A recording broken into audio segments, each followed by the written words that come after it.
back, everyone. We're going to bring you a Community Counts interview this morning, and I'm wearing purple for a reason. I mean, that's because there's an important walk coming up this Saturday, but also a chance for you at home to support those who are battling Alzheimer's.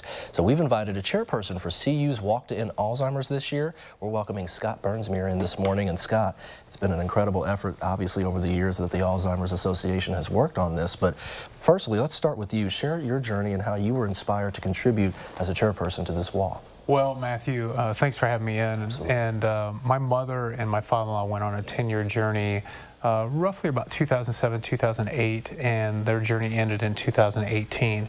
So our family is not unique to Alzheimer's, but one of the things in the journey that teaches you is to appreciate every day and always try to find a way to get better and not bitter.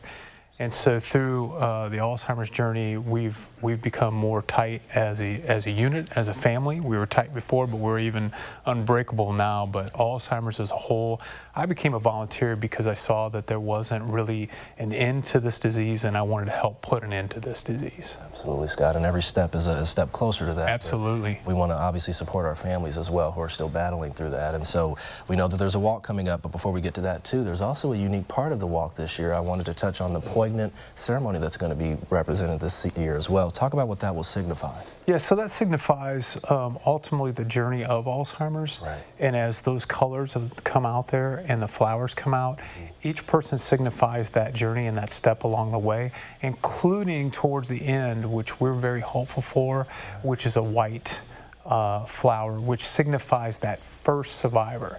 And it's really important. And the money that's raised is getting us closer.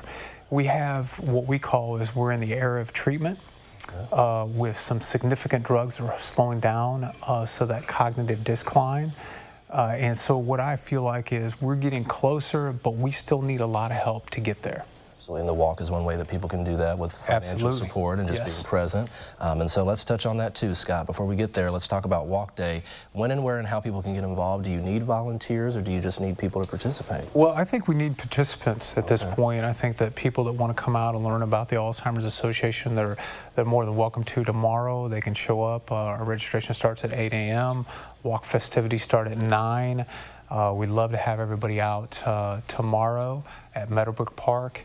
It's a great opportunity to get involved and make a high-level impact for Alzheimer's. And if folks are living in the Chicago area too, that you're participating in the Chicago Marathon aspect of that as well, yes. right? Yes, I am.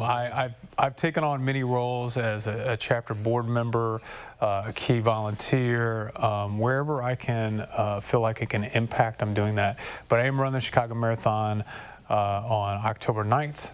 And that will be 26.2 miles right now. I'm currently raising money for that, and people are welcome to join in. We do have an individual team as well for the walk tomorrow. It's Key Sampson, after my mother and my father-in-law, so we're raising money for that as well. So we're sticking our hands in many pots and trying to raise as much money as we can. And really quickly, how can people support that effort? Is there an online location that people There is an online location. I have it on my Facebook page, Scott Burnsmere, and then it's Key Sampson, and then you can log on to anyone. And if you can't make our walk by some chance, there are 23 walks throughout Illinois that you can participate in from Chicago all the way down to our part of central and southern Illinois. Ample opportunities, Scott. Yep. Great opportunities. All righty. Well, let's take a look at our screen, Scott. We've got all the event details.